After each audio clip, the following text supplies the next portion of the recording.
Hello guys, so welcome to my channel. आज के इस वीडियो में हम लोग पढ़ने वाले हैं इमेटिक्स एंड एंटी इमेटिक्स के बारे में। इसके पिछले वाले वीडियो में हम लोगों ने जीआरडी के बारे में पढ़ा था कि आखिर जीआरडी होता क्या है और उसका सिम्टम्स क्या है, कॉजेज़ क्या है, उसके ट्रीटमेंट क्या है और कौन से ऐसी स्टडीज़ हैं जिसके चलते हम लोग जीआरडी को ट्रीट कर सकते हैं। तो इस वीडियो में हम लोग पढ़ने वाले हैं इमेटिक्स एंड एंटी इमेटिक्स के बारे में। तो आप लोग सिंपल लैंग्वेज में आप लोग इसे इतना समझ लीजिए कि जैसे हम लोग वोमिटिंग होता है ना, उसी को एटलीस्ट इमेटिंग बोलते हैं, ठीक, इमेटिक्स बोलते हैं, ठीक। एंटी इमेटिक्स होता है जो वोमिटिंग में हम लोग ड्रग यूज करते हैं, उसे एंटी इमेटिक्स बोलते हैं। तो चलिए इसे एक्सप्लेन करके पढ़ते हैं कि आखिर इमेटिक्स होता क्या है, कॉजेज क्या है, सिम्टम्स क्या है, टाइप्स क्या होते हैं और कैसे इसको ट्रीट किया जाता है, ठीक।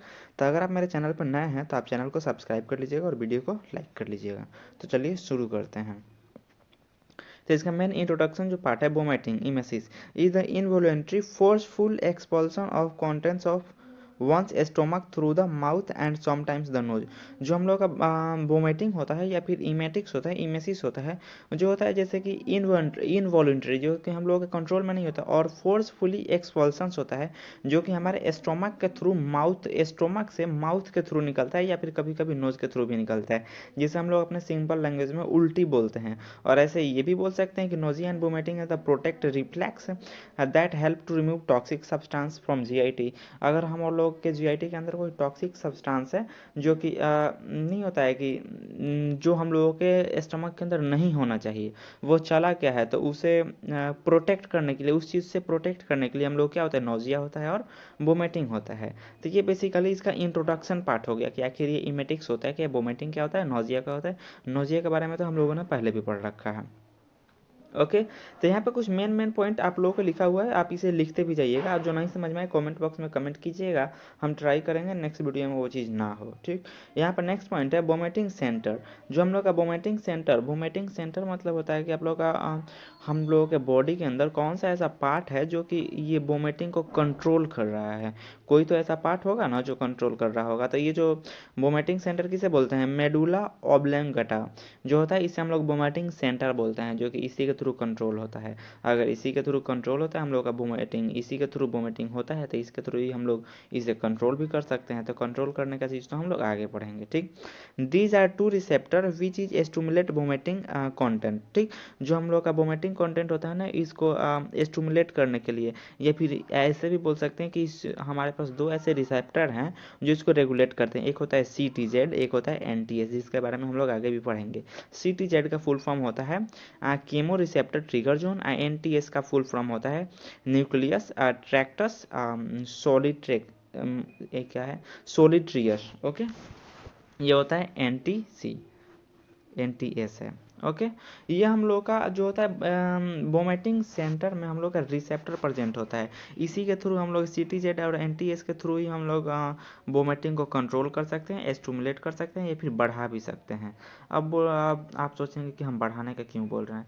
कई ऐसे केसेस में हम लोग वोमिटिंग को बढ़ाते भी, हम लोग चाहते हैं कि वोमिटिंग हो। जैसे कि अगर कोई पर्सन है वो पॉइजन ले लेता है, वो जहर खा लेता है, तो उस केस में हम लोगों को वोमिटिंग करवाना पड़ता है, उस पर्सन से वोमिटिंग करवाना पड़ता है, ताकि जो जहर अंदर के है वो उल्टी के थ्रू, वोमिटिंग के थ्रू बाहर आ जाए और थोड़ा कम इफेक्ट हो। ओके। तो drugs used for causing emesis, ये कुछ यहाँ पर ड्रग दिया गया है जो कि हम लोगों को वोमिटिंग करवाता है, रोकता नहीं है। ओके। हाइपरटोनिक सॉल्यूशन, अगर किसी पर्सन को हम लोग हाइपरटोनिक सॉल्यूशन देंगे तो उसका वोमिटिंग होगा। उसी में कुछ दिया गया है जैसे कॉमन साल्ट, एपोमॉर्फिन, एपेकैक, ये हम लोग देने पे ये हम लोग वोमिटिंग को ये करवाता है। ये जो सब्सटेंस आपको दिख रहा है वोमिटिंग को करवाता है। इसमें देखिए, अगर सिम्टम्स की बात करें तो हम लोग का हार्ट बीट बहुत ही बढ़ जाएगा वोमिटिंग के टाइम, ठीक है। ज़्यादातर गैस्ट्रिक्स प्रॉब्लम के चलते हम लोग का ये वोमिटिंग होता है, इमेटिक होता है। इतना तो आप लोगों को भी थोड़ा बहुत पता होगा। अब यहाँ पे आते हैं रेगुलेशन ऑफ वोमिटिंग, या कि जो हम लोग का वोमिटिंग होता है वो कैसे रेगुलेट करता है।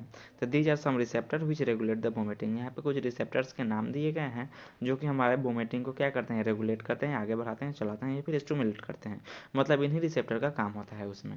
एक नंबर पे है हिस्टामिन, दो नंबर पे है डोपामिन, कोलिनर्जिक, सेरोटोनिन, ओपोइड।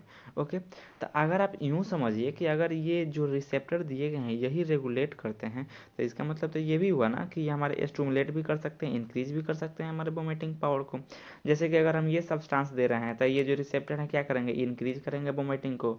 अगर हम एंटी इमेटिक सब्सटेंस दे रहे हैं तो ये क्या करेंगे, स्टिमुलेट करेंगे, डिक्रीज करेंगे हमारे वोमिटिंग को। ओके, तो ये तो बात हो गया हम लोगों को इमेटिक के बारे में, वोमिटिंग के बारे में कि आखिर ये होता क्या है। अब हम लोग समझते हैं एंटी इमेटिक के बारे में।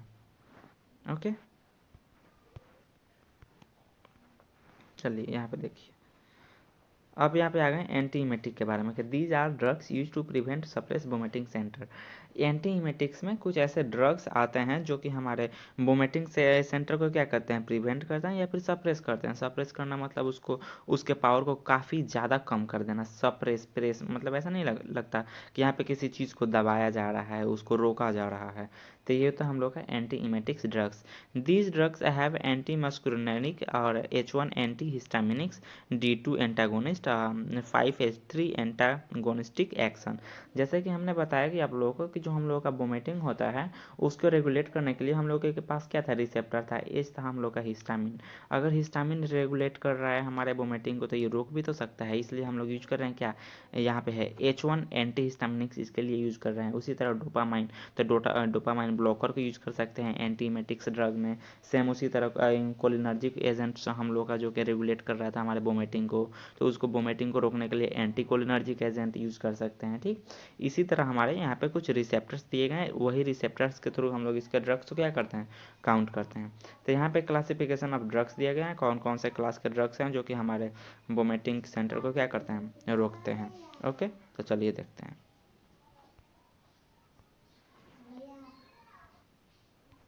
तो यहाँ पे देखिए मेन उसके रिसेप्टर के अकॉर्डिंग इसका ये जो ड्रग है यहाँ पे दिया गया है। जैसे ये पहला हो गया एंटी कोलिनर्जिक एजेंट से यूज़ करके हम लोग वोमिटिंग को सप्रेस कर सकते हैं, प्रिवेंट कर सकते हैं। हाँ, H1 एंटी हिस्टामिनिक्स, यहाँ पे ध्यान दीजिएगा, यहाँ पे H1 रिसेप्टर काम करता है हम लोगों को वोमिटिंग में ज़्यादातर, तो इसलिए हम लोग H1 एंटी हिस्टामिनिक्स का ही यूज़ करेंगे, H2 का नहीं करेंगे। ओके, यहाँ पे D2 ब्लॉकर्स यूज़ किया जा रहा है, प्रोकाइनेटिक्स जो कि हम लोग को GRD में भी यूज़ किया जा रहा था, जो मैंने बताया था कि इसमें हम लोग को पढ़ना है प्रोकाइनेटिक्स। ओके, यहाँ पे NK1 रिसेप्टर से एंटागोनिस्ट हम लोग यूज़ किया जा रहा है यहाँ पे, फिर 5HT3 एंटागोनिस्ट सेरोटोनिन के थ्रू हम लोग यूज़ कर रहे हैं। उसके बाद एक और ड्रग दिया गया है। ओके, तो हम लोग ये बारी बारी से हम लोग पढ़ लेते हैं। जैसे कि हम लोग का जो एंटी कोलिनर्जिक एजेंट्स होता है इसमें बेसिकली हम लोग को क्या दिया जाता है, जैसे हायोसिन हो गया, डाइक्लोमाइन हो गया। हायोसिन ज़्यादातर केस में हम लोग को हायोसिन ही दिया जाता है, इसे हम लोग ड्रग ऑफ चॉइस भी बोल सकते हैं, हायोसिन दिया जाता है। जैसे कि आप लोगों ने बहुत सारा ऐसा देखा होगा कि कोई पर्सन है जो ट्रैवल कर रहा है, ओके, अगर वो ट्रैवल कर रहा है उसका उल्टी उल्टी मन होने लगा, जैसे वोमिटिंग आने लगा, उस केस में हम लोग किसी पर्सन को क्या देते हैं, हायोसिन देते हैं। इसे हम लोग मोशन सिकनेस भी बोलते हैं, मोशन सिकनेस में हम लोग का हायोसिन काम करता है। ओके, एंटी कोलिनर्जिक, इसमें और क्या आता है, डाइक्लोमाइन आता है। तो इसे आप लोगों को याद रखना पड़ेगा। H1 एंटाहिस्टामिनिक्स, इसका ड्रग ऑफ चॉइस क्या होता है, प्रोमेथाजीन होता है। इतना आप लोगों को याद करना पड़ेगा, ड्रग का नाम एटलीस्ट तो आपको याद करना ही पड़ेगा।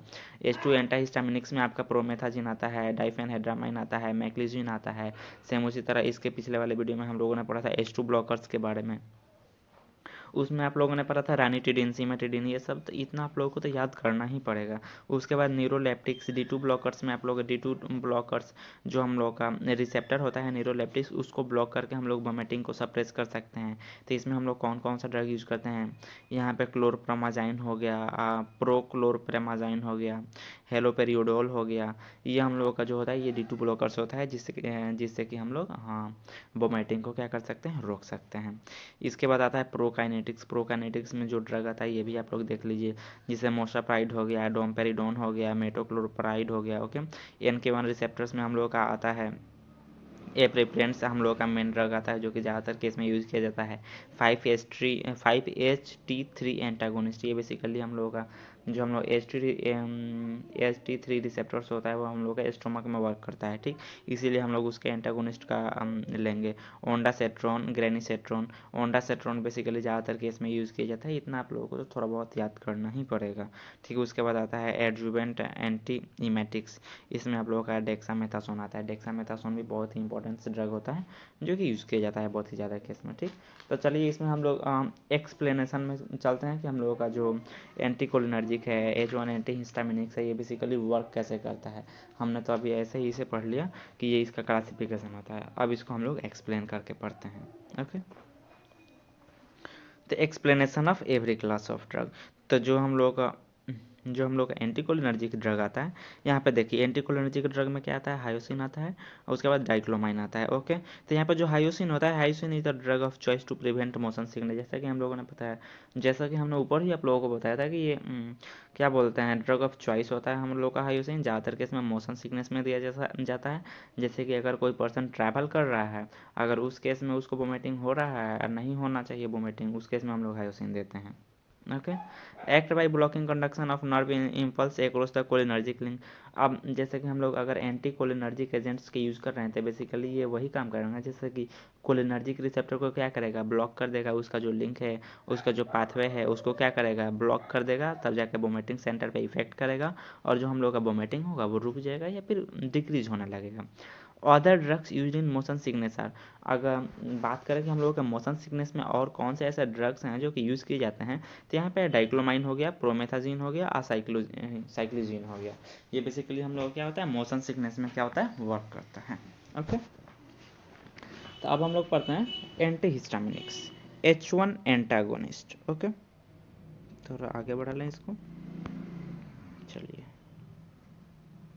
अब हम लोग पढ़ते हैं anti histaminics, H1 anti histaminics. ठीक, इसमें कौन कौन से ड्रग आते हैं, प्रोमेथाजीन आता है, डाइफेनहाइड्रामाइन आता है, डाइमेनहाइड्रिनेट आता है, मेक्लोजाइन आता है। इतना आप लोगों को थोड़ा बहुत याद करना पड़ेगा। इसमें ड्रग ऑफ चॉइस होता है आपका प्रोमेथाजीन और डाइफेनहाइड्रामाइन, ये बेसिकली ज़्यादातर यूज़ किया जाता है। They are mainly use for the prevention of motion sickness. ये भी मोशन सिकनेस में ही यूज़ किया जाता है, बट ज़्यादातर केस में आप लोगों का हायोसिन यूज़ किया जाता है। Okay, they are also effective in the morning sickness.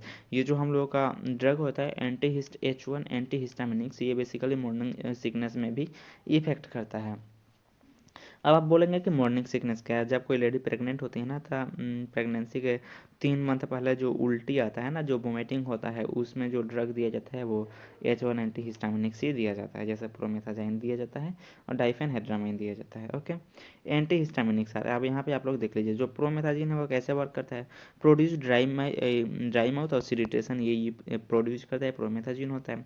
और जो डाइफेनहाइड्रामाइन हो गया वो सिकनेस फॉर 4 to 6 आवर ये करता है। जो डाइमेन हाइड्रीनेट हो गया, ये जो हम लोगों का मोशंस होता है ना, उसको प्रोटेक्ट करता है। और जो सिनारिजिन हो गया, ये होता है एंटी वर्टिगो ड्रग होता है।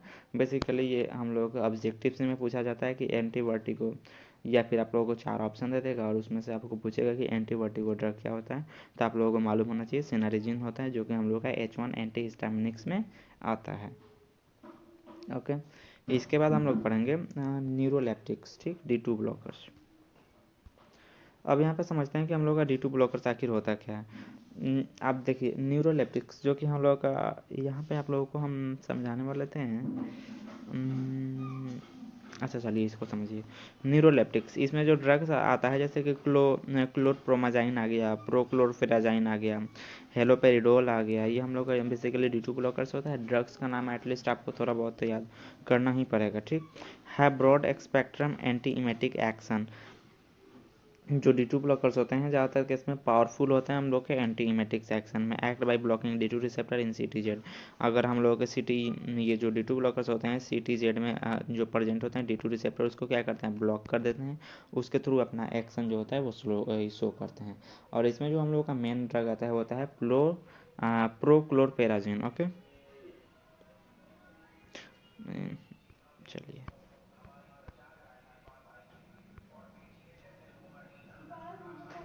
देखिए प्रोक्लोरपेराजिन, ये बेसिकली हम लोग के D2 ब्लॉकर्स में मेन ड्रग्स आता है। It is labyrinthine suppressants has selected anti vertigo and anti emetic actions. ये हम लोग बेसिकली एंटी इमेटिक्स एक्शन के लिए क्या यूज़ किया जाता है। अब यहाँ पे आते हैं लेवरिथिनिक्स सप्रेसेंट्स। जो हम लोग का लेवरिथिनिक्स होता है ना, ये बेसिकली हम लोग के ईयर के पास प्रेजेंट होता है। एटलीस्ट इसे हम लोग बोल सकते हैं कि हम लोग का न्यूक्लियस की तरह काम करता है। जैसे वोमिटिंग में ही हम लोग का न्यूक्लियस की तरह काम करता है, उसी को सप्रेस करने का काम कौन करता है, प्रोक्लोरपेराजिन। ये भी आप लोग याद रखिएगा, बेसिकली ऑब्जेक्टिव से में पूछ सकता है। और इसका एडवर्स इफेक्ट क्या है, इसका एडवर्स इफेक्ट भी हो सकता है मसल डायस्ट्रेनिया। ओके, इतना आप लोग याद रखिएगा। जो नेक्स्ट ड्रग आता है वो हम लोग का आता है प्रोकाइनेटिक ड्रग। ठीक, तो आज हम इतना ही रहने दे रहे हैं। प्रोकाइनेटिक ड्रग से हम लोग नेक्स्ट वीडियो में शुरू करेंगे। प्रोकाइनेटिक ड्रग्स और भी जो 2-3 क्लास बचे हैं उसको हम लोग नेक्स्ट वीडियो में कवर करेंगे। इतना आप लोगों को समझ में आया कि नहीं आया, इतना आप लोग वीडियो के कॉमेंट में आप लोग कॉमेंट करिए। अगर आपको वीडियो पसंद आए तो वीडियो को लाइक कीजिएगा और चैनल को सब्सक्राइब कीजिएगा। चलिए मिलते हैं नेक्स्ट वीडियो में। Thank you.